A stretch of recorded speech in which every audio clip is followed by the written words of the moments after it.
কুরবানি সংক্রান্ত অনেক মাসআলা আছে যা আমরা সকলে জানি না, জানার খুবই প্রয়োজন।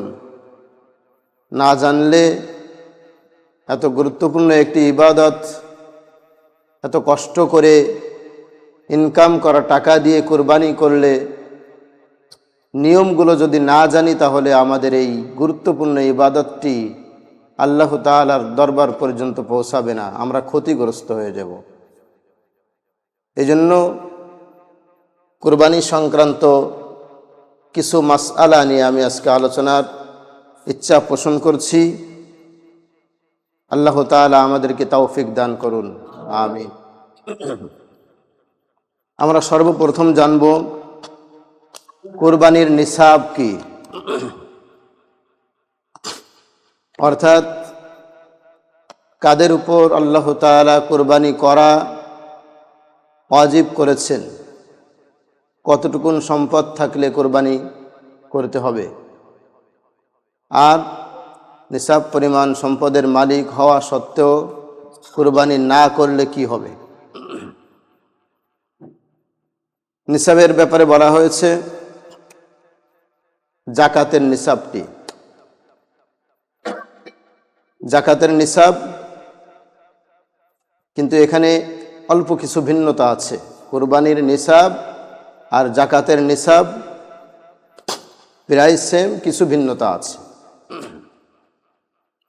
জাকাতের নিসাব ছিল 52.5 ভরি রূপা অথবা 7.5 ভরি স্বর্ণ। এখন স্বর্ণের দাম অনেক ব্যবধান হয়ে যাওয়াতে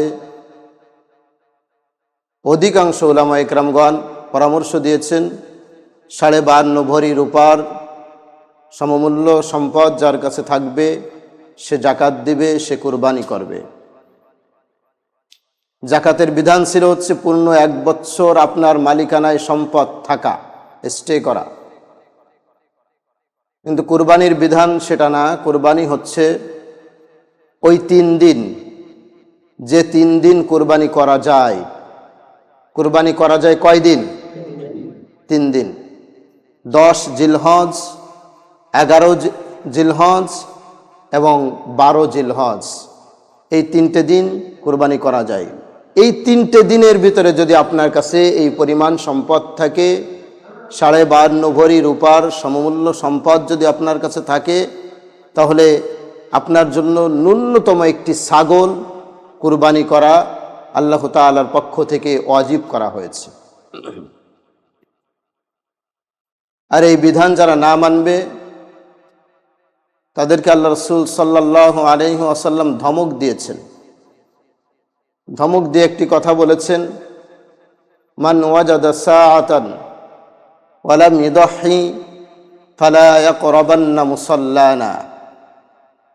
অর্থাৎ যে ব্যক্তির উপর কুরবানি করা ওয়াজিব হয়েছে, ওয়াজিব হওয়া সত্ত্বেও যে ব্যক্তি কুরবানি করল না, ওয়া লাম ইদাহি ফালা ইয়াকরাবান্না মুসাল্লানা, ওই ব্যক্তি যেন আমাদের ঈদগাহে নামাজের জন্য না আসে। কত বড় ধমক দিয়েছেন! ধমক কি না, এটা অনেক বড় ধমক না? ধমক দিয়ে বলেছেন মান ওয়াজাদা সা, যে ব্যক্তির উপর কুরবানি করা ওয়াজিব হলো, ওয়ালাম ইদাহি, তারপরেও করলো না, ফালা ইয়াকরাবান্না মুসাল্লানা, সে যেন ঈদগাহে না আসে। এজন্য আমাদের যাদের উপর কুরবানি ওয়াজিব হয়েছে তারা যেন এই আল্লাহ তাআলার গুরুত্বপূর্ণ বিধানটি আমরা যেন পালন করতে পারি। আমাদের পালন করার জন্য আল্লাহ তাআলা সহজ করে দিক, আমিন। দ্বিতীয় নম্বরে প্রশ্ন, নাবালেগ এবং পাগলের কুরবানির হুকুম কি? নাবালেগ, অনেক সময় ছোট নাবালেগ সন্তান, তার কাছে সম্পদ থাকে, বাবা অনেক সম্পদের মালিক, মারা গিয়েছে, এখন ওই সম্পদের মালিক সে, এখন তার কুরবানি করতে হবে কিনা এ ব্যাপারে বলা হয়েছে নাবালেগের উপর কোরবানির বিধান ওয়াজিব হয় না, সুতরাং তার জন্য কোরবানি করা জরুরি নয়। করলে করতে পারে, সেটা মুস্তাহাব হবে।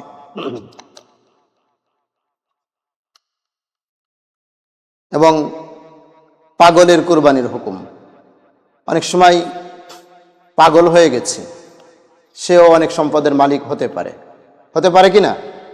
পারে। পাগলের উপরেও কোরবানির বিধান ওয়াজিব নয়।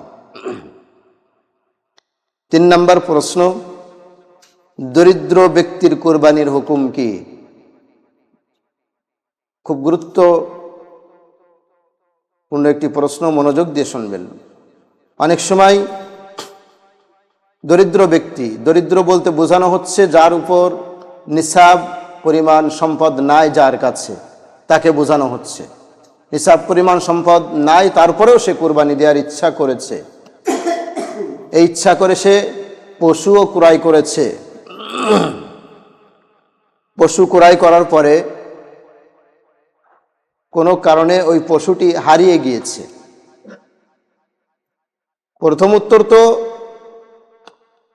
দরিদ্রের উপর কোরবানি ওয়াজিব না। দ্বিতীয়ত, সে ব্যক্তি কোরবানি করার জন্য পশু কিনেছে, পশু কেনার পরে পশুটি হারিয়ে গিয়েছে, তখন ওই ব্যক্তি কি আরেকটি পশু ক্রয় করবে? করাটা জরুরি না। ও এখানে আরেকটু থেকে গেছে, কোরবানি করা ওয়াজিব না, তারপরে করার জন্য পশু কিনেছে, যখন কিনেছে তখন ওই পশুটি কোরবানি করা তার জন্য ওয়াজিব। আমার উপর কোরবানি করা ওয়াজিব না, তারপরে আমি পশু কিনেছি, যখন কিনেছি তখন ওই পশুটি কোরবানি করা আমার জন্য ওয়াজিব হয়ে গিয়েছে। ক্লিয়ার? এখন আমরা সামনে এগোই। ওই পশুটি কোনো ক্রমে হারিয়ে গিয়েছে, হারিয়ে যাওয়ার পরে কি তার জন্য আরেকটি পশু ক্রয় করে কোরবানি করতে হবে? না, জরুরি না, ওয়াজিব না, হারিয়ে গেছে ওই পর্যন্ত। তারপরেও যদি আবার আবেগের বশে যদি আরেকটি পশু ক্রয় করে, ক্রয় করার পরে কোরবানি করার আগে ওই যে প্রথম পশুটি হারিয়ে গিয়েছিল ওই পশুটি ফিরে এসেছে, তখন কি করবে? তখন পশু তো দুইটা হয়ে গিয়েছে, তখন কি দুটি পশু ধরেই কোরবানি করবে নাকি একটা করবে? এক্ষেত্রে আল্লাহ তাআলা তাকে একটু জরিমানা করেছেন। যখন দ্বিতীয় পশু চলে আসবে তখন দুটো ধরেই তাকে কোরবানি করতে হবে। কিন্তু ধনী ব্যক্তি যার উপর কোরবানি করা ওয়াজিব, ওই ব্যক্তি পশু ক্রয় করার পরে পশুটি হারিয়ে গিয়েছে, হারিয়ে যাওয়ার পরে আরেকটি পশু ক্রয় করেছে, ক্রয় করার পর কোরবানির আগে প্রথম পশুটিও ফিরে পেয়েছে, হাতে পেয়েছে, পশু দুইটা হয়ে গিয়েছে। এক্ষেত্রে তার জন্য বিধান হারিয়ে গিয়েছে, আর একটা কেনা ওয়াজিব না, জরুরি না, আবার কিনেছ, তখন আল্লাহ তাআলা একটু কঠিন করে দিয়েছেন। 4 নম্বর প্রশ্ন, নির্দিষ্ট দিনে কোরবানি না করতে পারলে তার বিধান কি হবে? নির্দিষ্ট দিন কয়টি? 3টি, 10, 11 এবং 12। তার ভিতরে উত্তম হচ্ছে 10 তারিখে কোরবানি করা। উত্তম কোনটি? 10 তারিখে কোরবানি করা। এখন এই নির্দিষ্ট দিনগুলো অতিবাহিত হয়ে গিয়েছে, আমার উপর কোরবানি ওয়াজিব ছিল, আমি কোরবানি করি নাই। এক্ষেত্রে প্রথম হচ্ছে দেখতে হবে আমি কোরবানির পশু ক্রয় করি নাই, মোটে কিনিনি, এমন অবস্থায় কিন্তু আমার উপর ওয়াজিব ছিল, পশু কিনিনি, দিনও অতিবাহিত হয়ে চলে গেছে, এখন আমি কি করব? এখন যেটা করতে হবে সেটি হচ্ছে ভালো মানের একটি ছাগলের দাম সদকা করে দিতে হবে। ভালো মানের একটি ছাগলের দাম, মধ্যম মানের একটু ভালো মানের একটি ছাগলের দাম সদকা করে দিতে হবে। এ হচ্ছে প্রথম কথা। দ্বিতীয় কথা হচ্ছে আমি পশু কিনেছিলাম, আমি কুরবানি করার জন্য পশু কিনেছিলাম, কিন্তু কুরবানি করিনি, দিনগুলো চলে গেছে, পশু থেকে গেছে। এমন অবস্থায় কি করব? এমন অবস্থায় যেটা করতে হবে সেটি হচ্ছে ওই পশুটি দৌড়ে সৎকা করে দিতে হবে, পুরো পশুটাকে সৎকা করে দিতে হবে। এ ব্যাপারে 3 নম্বর কথা, আমি পশু কিনেছিলাম, কুরবানি করিনি, দিনগুলো অতিবাহিত হয়ে গেছে, হয়ে যাওয়ার পরে আমি পশুটি জবাইও করে দিয়েছি, দিনগুলো অতিবাহিত হয়ে গেছে, তখন আমি পশুটি জবাই করে দিয়েছি। বিধান ছিল হচ্ছে পুরো পশুটাকে আস্ত পশু সৎকা করে দেওয়া, কিন্তু আমি পশুটি জবাই করে ফেলেছি, এখন কি করব? এখন ওই পুরো গোশটাকে সৎকা করে দিতে হবে।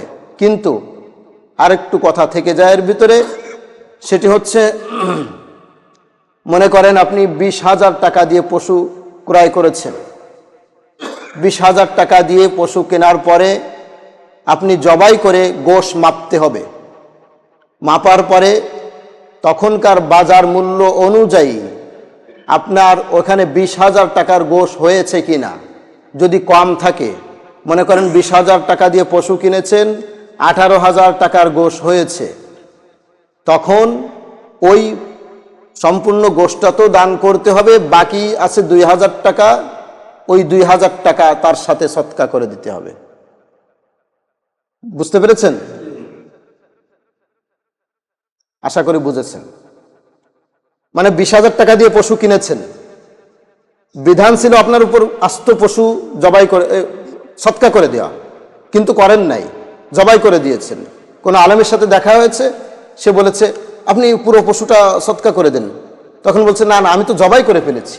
ও জবাই করে ফেলেছেন, তাহলে ওই গোশ মাপতে হবে, মেপে আপনি যে টাকা দিয়ে কিনেছেন ওই টাকার গোশ হয়েছে কিনা বাজার মূল্য অনুযায়ী, যদি কম থাকে, যতটুকুন কম থাকে ততটুকুন অর্থ ওর সাথে সৎকা করে দিতে হবে। বুঝেছেন তো? আশা করি বুঝেছেন। কখন থেকে কুরবানি শুরু করব? আপনি যে এলাকায় আছেন ওই এলাকায় কুরবানির ঈদের নামাজ হওয়ার পর থেকে আপনি কুরবানি শুরু করবেন। মনে রাখবেন, নামাজের পূর্বে যদি আপনি কুরবানি করেন আপনার কুরবানি হবে না, শুধু গরু জবাই হবে, কুরবানি হবে না। রাতে কুরবানি করা যাবে কিনা? রাতে যদি পর্যাপ্ত আলোর ব্যবস্থা থাকে তাহলে করা যাবে, দিনে করা উত্তম। রাতে করা যাবে কিন্তু দিনে করা কি উত্তম। 10 তারিখে পারি নাই, রাতে করতে চাচ্ছেন, পারবেন। 11 তারিখেই পারবেন, 12 তারিখে দিনে করতে পারেন নাই, রাতে করতে পারবেন। 12 তারিখে কি আর সুযোগ আছে? 12 তারিখে রাতে কি আর সুযোগ আছে? না, 12 তারিখে রাতে নাই। হ্যাঁ, 10, 11, 12, 12 তারিখ ডেডলাইন হচ্ছে মাগরিবের আগ পর্যন্ত।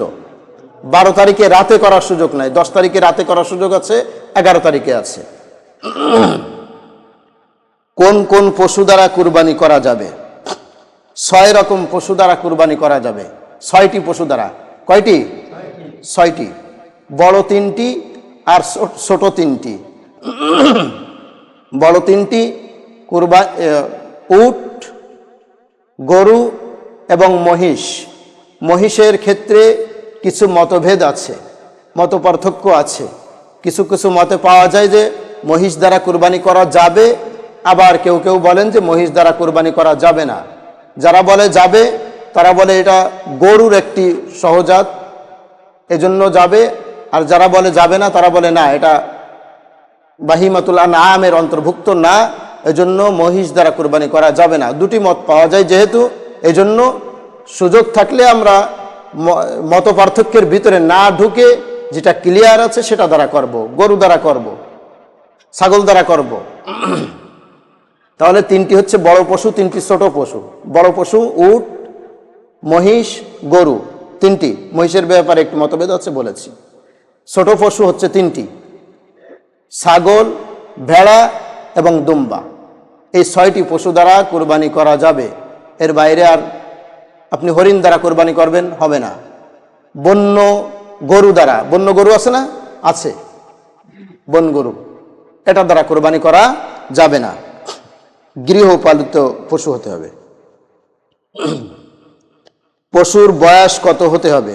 পশুর বয়স কত হতে হবে এবং কোনটা কয় ভাগে করা যাবে? পশুর বয়স,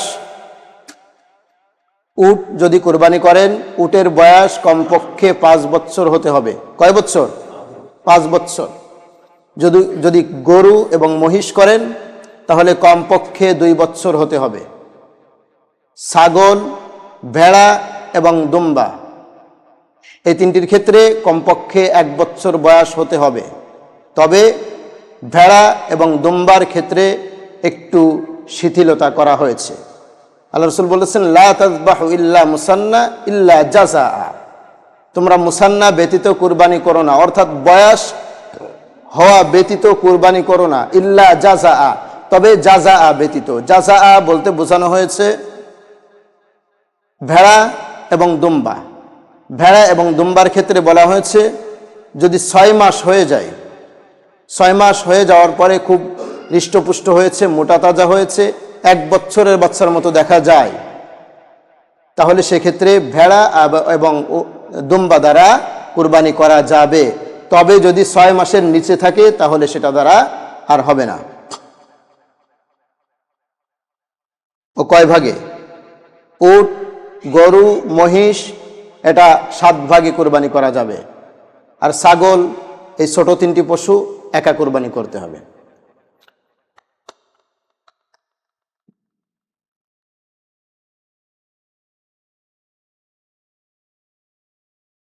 ভাগীদের মধ্যে একজনের নিয়াত খারাপ থাকলে বা হারাম টাকা থাকলে অন্য ভাগীদের কুরবানি কি কবুল হবে? সাধারণ সেন্সে কি বলে? হবে? এখানে হবে হবে না দুটি মত পাওয়া যায়। হবে নার মত জোরালো, অর্থাৎ এখানে বলা হয়েছে যারা হবে না বলছে তারা বলছে যেহেতু পশু একটি, আর একজনের অর্থ যদি হারাম থাকে, তারটা নষ্ট হয়ে গেলে আর বাকিটাও ভালো থাকার কথা নয়, হওয়ার কথা নয়। আর অন্য মত আছে লা তাজিরু ওয়াজিরাতু উযরা উখরা, যার যার পাপের বোঝা সে বহন করবে। এজন্য কেউ কেউ বলেছেন যে তারটা নষ্ট হয়ে যাবে, বাকিটা কবুল হবে। এটা খুব দুর্বল মত। এজন্য আমাদের প্রথম লক্ষ্য থাকবে যদি সম্ভব হয় একা একা কোরবানি করব। সম্ভব হলে কি করব? একা করব। তাহলে নিজের দায়িত্ব নিজে নেওয়া যাবে, নিজের মনের দায়িত্ব নিজে নেওয়া যাবে। কিন্তু 7 ভাগে করলে, 5 ভাগে করলে সুযোগ তো আছে করার।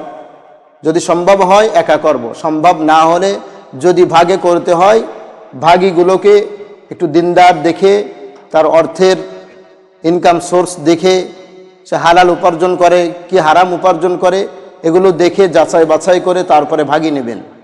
এটি উত্তম হবে, এটি ভালো হবে।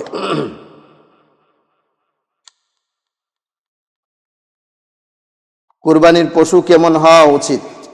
হৃষ্টপুষ্ট হবে, মোটা তাজা হবে, ত্রুটি মুক্ত হবে, ত্রুটিযুক্ত না হয়।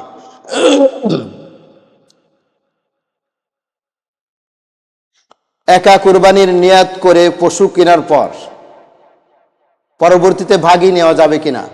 আমি একা কুরবানি করব এই নিয়াতে আমি একটি গরু ক্রয় করেছি, এখন দেখছি না আমার একটু সমস্যা হচ্ছে, আমি আরেকজন ভাগী নিব বা 2 জন ভাগী নিব, এটা নেওয়া যাবে কিনা? এটা সুযোগ আছে, নেওয়া যাবে। পশুর পা, চোখ, দাঁত নষ্ট থাকলে কি হবে?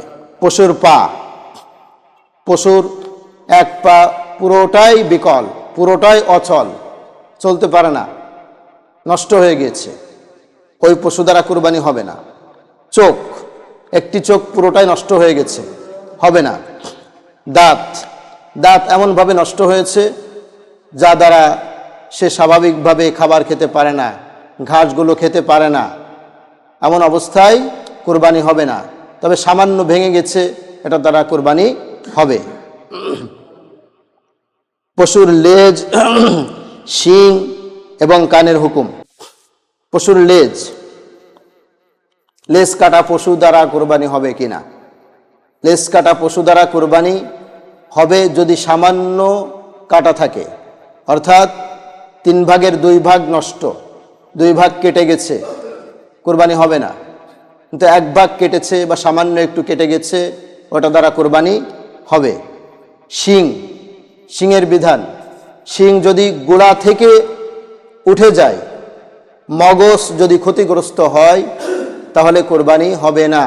যদি সামান্য ভেঙে যায় তাহলে কোরবানি হবে। কানের হুকুম একই, কান যদি 3-এর 2 অংশ কেটে যায়, নষ্ট হয়ে যায়, তা দ্বারা হবে না। সামান্য অংশ যদি নষ্ট হয়, কেটে যায়, তা সেটা দ্বারা কোরবানি হবে।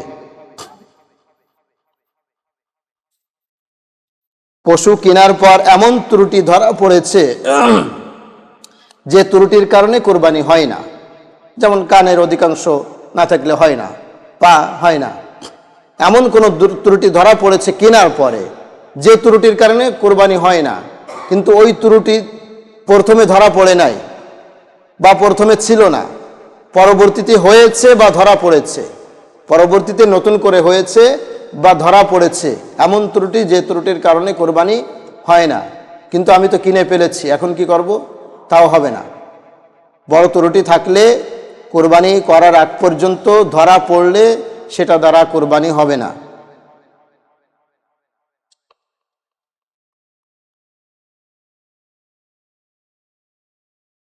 একাধিক ব্যক্তি কোরবানি, একাধিক ব্যক্তি জবাইয়ের নিয়ম। অনেক সময় এমন হয়, হুজুর আপনি কোনো রকম একটু শুয়ে দেন, আমি তারপরে করছি, হয় না? এমন হয়। তখন নিয়মটা কি? নিয়মটা হচ্ছে, যে কয়জন ওই ছুরি ধরবে, জবাই করবে, জবাইয়ের কাজে শরিক থাকবে, প্রত্যেককে দোয়া পড়তে হবে। প্রত্যেককে কি করতে হবে? দোয়া পড়তে হবে। কিছু না পারলে বিসমিল্লাহ আল্লাহু আকবার, এতটুক তো সবাই পারি, এতটুক, এটা না পারলে হবে না, এটা না বললে কুরবানি হবে না। পুরো দোয়া, ইন্না সলাতি ওয়া নুসুকি ওয়া মাহইয়ায়া ওয়া মামাতি লিল্লাহি রাব্বিল আলামিন লা শারীকা লাহু ওয়া বিযালিকা উমিরতু ওয়া আনা মিনাল মুসলিমিন ওয়া আনা আউয়ালুল মুসলিমিন হচ্ছে কোরআনের আয়াত, 142-43 নম্বর আয়াত সূরা নামের। ওয়া আনা আউয়ালুল মুসলিমিন কোরআনের আয়াত, আর ওয়া আনা মিনাল মুসলিমিন হচ্ছে দোয়া। এই দোয়াটি পড়তে হবে কোরবানি জবাইয়ের করার আগে। যে না পারবে সে কমপক্ষে বিসমিল্লাহ আল্লাহু আকবার বলবে, এটা বাধ্যতামূলক, অবশ্যই। এটা ব্যতীত কোরবানি তো হবে না। কোরবানির বাইরে যখন পশু জবাই করি, সেই পশু আমাদের জন্য আর হালাল থাকে না এটা না বললে। এক্ষেত্রে অনেকে বাজার থেকে মুরগি কিনে জবাই করে আনেন, আগে শুনবেন, আগে বুঝবেন সে হিন্দু কি মুসলমান। শুনতে না পারলে অন্তত নাম শুনে বুঝবেন, বোঝার পরে তাকে বলবেন বিসমিল্লাহ বলে জবাই করো। আল্লাহর নামে জবাই ছাড়া সেই পশুর গোশত আমাদের জন্য হালাল থাকে না, হারাম হয়ে যায়।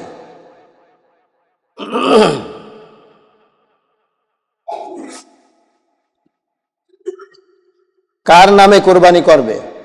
আমরা অনেক সময় অসতর্কতা বশত এখানে একটি ভুল করে বসি যে অমুকের নামে, অমুকের নামে 7 জনের নাম লিখে দিই, 5 জনের নাম লিখে দিই, যে এই কয় নামে কোরবানি হবে। নামে, কারোর নামে কোরবানি করলে সেটা কবুল হয় না, পক্ষ থেকে হবে। নাম হবে একমাত্র আল্লাহর। কার নাম হবে? একমাত্র আল্লাহর নামে কোরবানি হবে। সতর্ক থাকবেন। আমরা অসতর্কতা বশত আমরা প্রকৃতপক্ষে তো আল্লাহর নামেই করি, আল্লাহর জন্যই করি, আল্লাহর সন্তুষ্টির জন্যই করি, তাই কি না? আল্লাহর সন্তুষ্টির জন্যই করি, কিন্তু আমরা বুঝি না, একটু অসতর্কতা বশত ভুল হয়ে যায়। যেন সতর্ক থাকবেন। কারণ কারণ নামে হবে না, দুনিয়ার কারণ নামে হবে না, পক্ষ থেকে হবে। অমুকের পক্ষ থেকে, আমার আব্বার পক্ষ থেকে, আমার আম্মার পক্ষ থেকে নামে হবে একমাত্র কার? আল্লাহ। কুরবানির পশু থেকে উপকৃত হওয়া যাবে কিনা? কুরবানির পশু থেকে উপকৃত হওয়া যাবে কিনা? কুরবানির বাকি আছে এখনো 1 সপ্তাহ 10 দিন, আমি তো গরু কিনে এনেছি, একটু হাল চাষ করে আসি, যাবে? যাবে না, হবে না। কোরবানির পশু থেকে উপকৃত হওয়া যাবে না। দুধ জমা হয়েছে, দুধ দহন করে আপনি খেতে পারবেন না। যদি খেয়ে ফেলেন তাহলে ওই পরিমাণ মূল্য সৎকা করে দিবেন। না দহন করার চেষ্টা করতে হবে।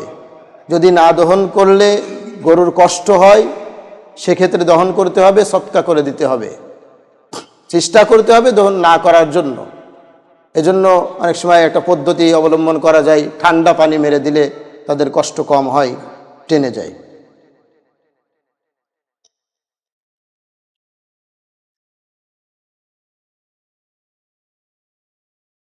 পশু কেনার পর কোনো ভাগিদার মারা গেলে, পশু কিনেছি 7 ভাগে 7 জনে মিলে বা 5 জনে মিলে, এখন কুরবানির আগে একজন ভাগিদার মারা গিয়েছে, তখন বিধান হচ্ছে তার ওয়ারিশ যিনি আছে, ছেলেমেয়ে যারা আছে, তাদের কাছ থেকে অনুমতি নিতে হবে। তারা যদি অনুমতি দেয়, ঠিক আছে আমার আব্বার পক্ষ থেকে আপনারা কুরবানি করে দেন, তাহলে কুরবানি করতে পারবেন।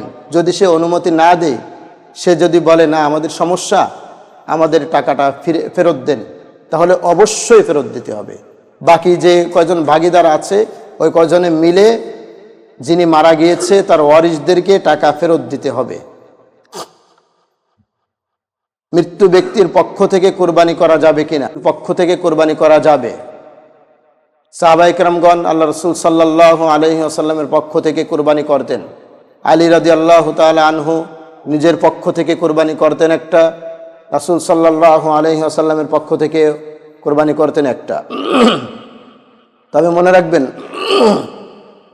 অনেক সময় অনেকে ভুল করে বসে, কুরবানি ওয়াজিব হয়েছে নিজের উপর, নিজের পক্ষ থেকে না করে আমার বাবা মারা গিয়েছে তার পক্ষ থেকে করি। একটি পশু বা একটি ভাগ নিজের উপর ওয়াজিব ছিল, সেটা না করে আমার বাবার পক্ষ থেকে, না, বাবার পক্ষে বাবার উপর ওয়াজিব নাই, এখন সে তো মারা গিয়েছে, এটা হচ্ছে বাড়তি। আগে আপনারটা করতে হবে। আপনারটা করে যদি সুযোগ থাকে, আর এক ভাগ আর একটি পশু যদি থাকে, সেক্ষেত্রে আপনি আপনার আব্বার পক্ষ থেকে, আম্মার পক্ষ থেকে বা অন্য কারো পক্ষ থেকে আপনি করতে পারবেন। নিজেরটা আগে করতে হবে, নিজের উপর যদি ওয়াজিব থাকে। বুঝতে পেরেছেন?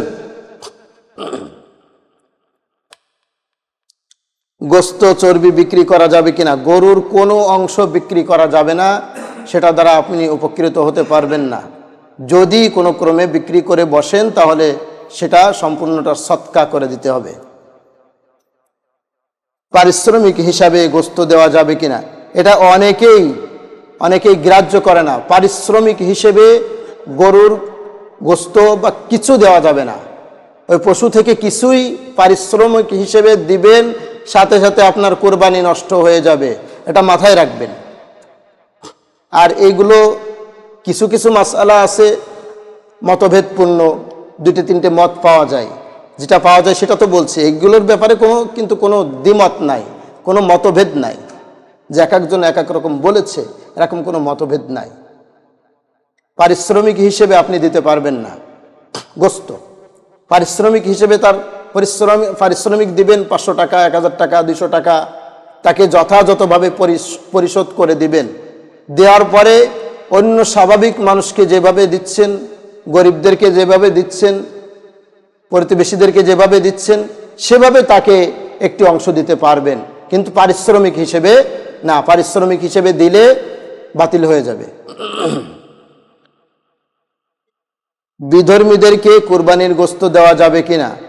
হ্যাঁ, বিধর্মীদেরকে, আপনার প্রতিবেশী যদি কেউ বিধর্মী থাকে, অসহায় থাকে, তারা যদি খেতে চায়, তাদেরকে আপনি দিতে পারবেন।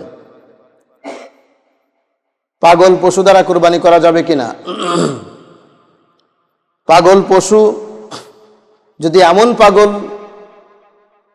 না হয় যে মাঠে চড়াচ্ছে, ঘাস খাচ্ছে, তাহলে সেটা দ্বারা কুরবানি করা যাবে। কিন্তু এমন পাগল হয়ে গিয়েছে, শুধু পাগলামি করছে, খাচ্ছে না, মাঠে চড়াচ্ছে না, ঘাস খাচ্ছে না, তাহলে বুঝতে হবে তার ভিতরে পশুত্ব লোপ পেয়েছে, এটা দ্বারা কুরবানি হবে না। পাগল হয়েছে এমন পাগল, সে ঘাস খাচ্ছে, মাঠে চড়াচ্ছে, সেটা দ্বারা হবে। কিন্তু এমন পাগল হয়েছে যে ঘাস খাচ্ছে না, মাঠে চড়াচ্ছে না, সেটা দ্বারা কোরবানি হবে না। বিদেশে অবস্থানরত ব্যক্তির কোরবানির হুকুম কি? বিদেশে অবস্থানরত ব্যক্তির হুকুম কি? বিদেশে অবস্থান করছে, এখন তার উপর তো কোরবানি ওয়াজিব হয়েছে, সে কি সেখানে কোরবানি করবে নাকি তার এলাকায় তার দেশে কোরবানি করতে হবে? এক্ষেত্রে বিধান হচ্ছে যে সে যে কোনো জায়গায় কোরবানি করতে পারে, সুযোগ আছে, কোরবানি করলে কবুল হবে। দেশেও করতে পারবে, বিদেশেও করতে পারবে।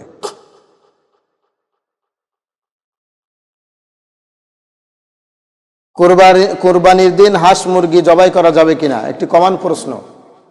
আগেও অনেকবার বলেছি, কোরবানির দিন হাঁস মুরগি জবাই করা যাবে না, এটি একটি কুসংস্কার কে বা কারা উঠায়েছে, এ ব্যাপারে কোনো দ্বিমত নাই। কোরবানির দিন আপনার প্রয়োজনে আপনি হাঁস মুরগি অন্যান্য কিছু ইচ্ছা হলে জবাই করতে পারবেন। তবে আবার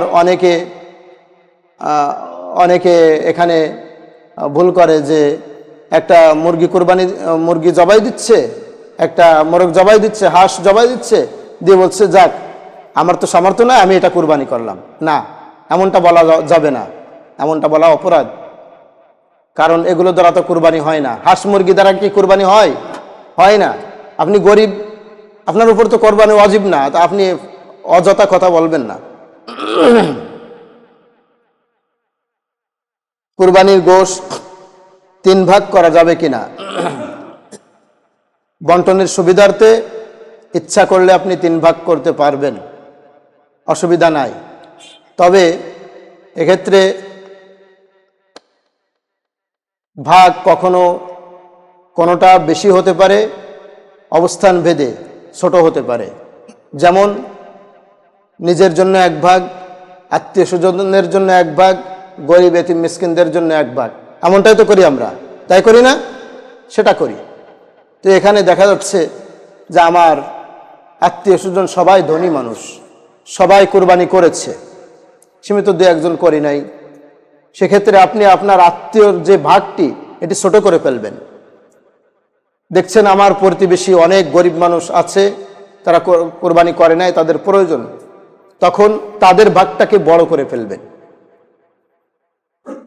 আবার দেখছেন আমার প্রতিবেশী সবাই কোরবানি করেছে, দেওয়ার মতো গরিব তেমন নাই, আত্মীয় স্বজনের ভিতরে বেশি গরিব আছে, সেক্ষেত্রে আপনি আত্মীয় স্বজনের ভাগটাকে ইচ্ছা করলে বড় করতে পারবেন।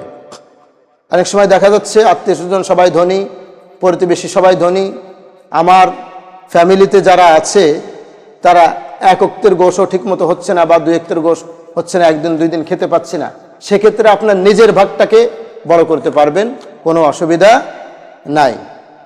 এ হচ্ছে আজকে নির্ধারিত কিছু প্রশ্ন আমি সিলেক্ট করেছিলাম। এর বাইরে আর কারো কিছু জানার থাকলে, কোনো প্রশ্ন থাকলে করতে পারেন বা পরবর্তীতে জেনে নিতে পারেন। কোরবানির এই বিধানগুলো, এই নিয়মগুলো যথাযথভাবে ফলো করতে হবে এবং সে অনুযায়ী কোরবানি করতে হবে, তাহলে আল্লাহ তাআলা। হ্যাঁ, গোশত 3 ভাগ করা যাবে বললাম তো। হ্যাঁ, 2 ভাগ, হ্যাঁ করতে পারবেন। 3 ভাগ করা যাবে কিনা এই প্রশ্ন। 3 ভাগ করলে করা যাবে, না করলে 1 ভাগ করা যাবে, 2 ভাগ করা যাবে, বা যে কোনোভাবে বন্টন করবেন, সমস্যা নেই, এতে শিথিলতা আছে। তাহলে আল্লাহ তাআলা আমাদেরকে এই নিয়মগুলো যথাযথভাবে পালন করে কোরবানি করার তৌফিক দান করুন। আমিন। আখির দাওয়ানা আনিল